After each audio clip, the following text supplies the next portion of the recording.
Hello everyone, welcome to academy. I hope आप लोग सब अच्छे होंगे। आप लोग बता दो एमपीपीएससी एग्ज़ाम 2019 को लेकर सबसे बड़ी खबर आ रही है।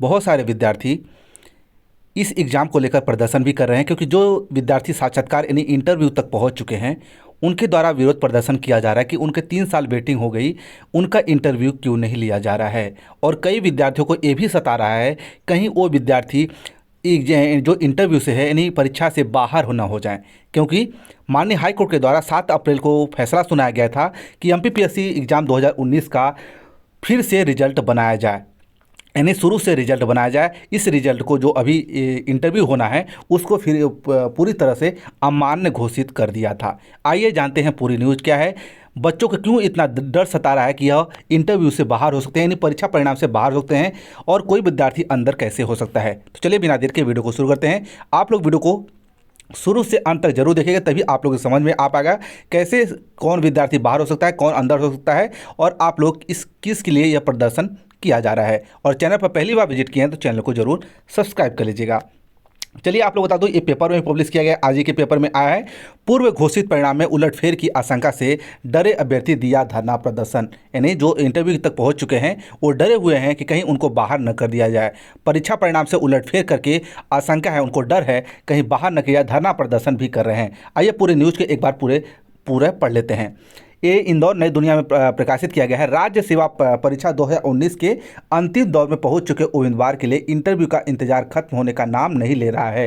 अप्रैल में होने वाले साक्षात्कार यानी इंटरव्यू अब तक शुरू नहीं हो सके हैं। मध्य प्रदेश लोक सेवा आयोग पीएससी के नियमों के खिलाफ हाई कोर्ट के 7 अप्रैल को फैसला सुनाया था। हाई कोर्ट ने आयोग को परीक्षा परिणाम फिर से बनाने का आदेश दिया था। जैसे मैंने शुरू में बताया कि जो परीक्षा परिणाम फिर से बनाने का आदेश दिया गया है। हालांकि अभी तक पीएससी यह स्पष्ट नहीं कर सका है कि पूर्व घोषित परीक्षा परिणाम में बदलाव होगा या नहीं। यानी अभी तक जब से 7 अप्रैल के बाद माननीय हाईकोर्ट के द्वारा बोला कि रिजल्ट फिर से बनाना पड़ेगा, लेकिन पीएसटी अभी तक एक ऑफिशियल नोटिस भी जारी नहीं की गई। परीक्षा परिणाम दोबारा बनाया जाएगा कि इसी परीक्षा परिणाम पर इंटरव्यू लिया जाए, कुछ भी नहीं डिसाइड किया गया है। और इसी अंतिम सीढ़ी पर खड़े उम्मीदवार यानी जो इंटरव्यू में खड़े हैं वो बेहाल हो रहे हैं। उन उम्मीदवार को शुक्रवार को रेसिडेंसी क्षेत्र स्थित पीएससी मुख्यालय पर विरोध प्रदर्शन का धरना भी दिया था, यानी उनके द्वारा धरना प्रदर्शन भी दिया जा रहा है। और ध्यान दीजिएगा, इसमें लिखा गया पीएससी के अधिकारी बाहर नहीं आए, यानी जो पीएससी के मुख्य अधिकारी होते हैं।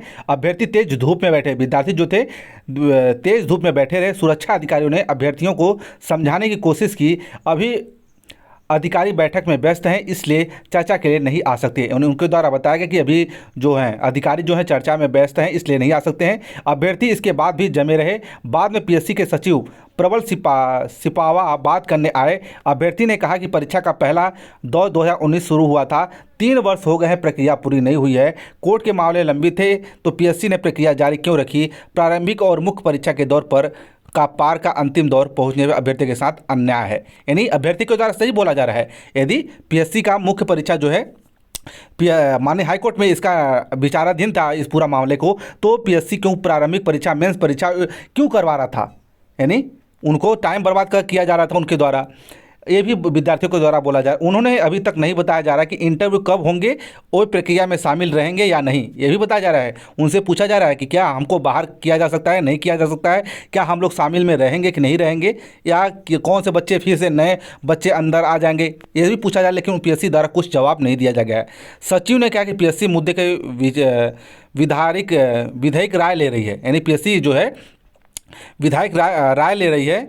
विधिक राय के बाद आधार पर जल्द निर्णय लिया जाएगा। अभ्यर्थी ने कहा कि ऐसे आश्वासन तो 2 मई को दिया गया था।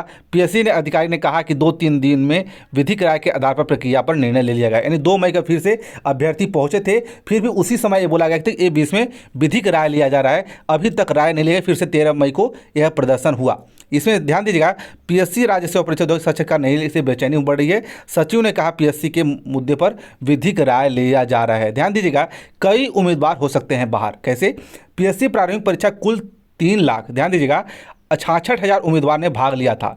इसके बाद मुख्य परीक्षा के लिए 10,767 उम्मीदवार ने चुने गए थे। मुख्य परीक्षा के परिणाम के आधार पर 1918 उम्मीदवार को इंटरव्यू आखिरी दौरे के लिए चुना गया है। प्रदर्शन करने वाले में ये उम्मीदवार शामिल हैं। पीएससी सभी परिणाम को फिर से तैयार करने को हो तो बड़े पैमाने पर आरक्षित यानी युवा श्रेणी का जो उम्मीदवार है प्रभावित होने की आशंका है, क्योंकि परिणाम को तैयार करने पीएससी द्वारा 3 वर्ष फार्मूला लागू को गलत करार दिया है। पीएससी 2019 तक परिणाम में आरक्षित वर्ग की परिणय सूची में आने वाले उम्मीदवारों को भी आरक्षित श्रेणियों में सीटों का बजाय उसके वर्ग के सीटों में चयन करना रहा था। यानी इसके आरक्षण का मूल भावना के खिलाफ मानते हुए आरक्षित वर्ग के उम्मीदवारों को कोर्ट का दरवाजा खटखटाया था। साफ है कि पीएससी के उन फार्मूले से आरक्षित वर्ग के उम्मीदवारों का चयन सूची में संख्या कम हो रही है। डर है कि परिणाम बदल सकते हैं, कई अभ्यर्थी बाहर हो सकते हैं। ध्यान दीजिएगा, युवा कैटेगरी के बहुत सारे विद्यार्थी बाहर हो सकते हैं, इसलिए डर सता रहा है। पीएससी से बार बार पूछे जा रहे हैं क्या हम लोगों को बाहर किया जा सकता, नहीं किया जा सकता, लेकिन पीएससी के द्वारा अभी तक कुछ जवाब नहीं दिया जाए, कोई नोटिस जारी नहीं की जा रही है। ये रही पूरी न्यूज़। आप लोग क्या राय रखते हैं कमेंट बॉक्स में ज़रूर शेयर कीजिएगा। एक तो बड़ी बात है कि पीएससी का कोई भी मामला माननीय हाईकोर्ट में विचाराधीन रहता है, तो पीएससी के द्वारा तो पहले उस फैसले तक, जब तक माननीय हाईकोर्ट द्वारा फैसला नहीं सुनाया जाए, जब तक तो पीएससी को एग्जाम ही नहीं लेना चाहिए। ये तो बड़ी बात है। जैसे 2020 वाला आप लोग का वो सागवान वाला पेड़ था, उसमें माननीय हाईकोर्ट ने बोला कि जो 2 नंबर जिनके सही हो रहे हैं उनको मेंस एग्जाम में दिया जाए। तो अब पीएससी कुछ नहीं कर रहे हैं, मेंस एग्जाम भी ले लिया, न उन बच्चों को शामिल किया। अब सुप्रीम कोर्ट में अपील किया गया, नहीं किया, ये भी सबसे बड़ी बात है। लेकिन पीएससी को ऐसा नहीं करना चाहिए। आप लोग क्या राय रखते हैं कमेंट बॉक्स में जरूर शेयर कीजिएगा। धन्यवाद।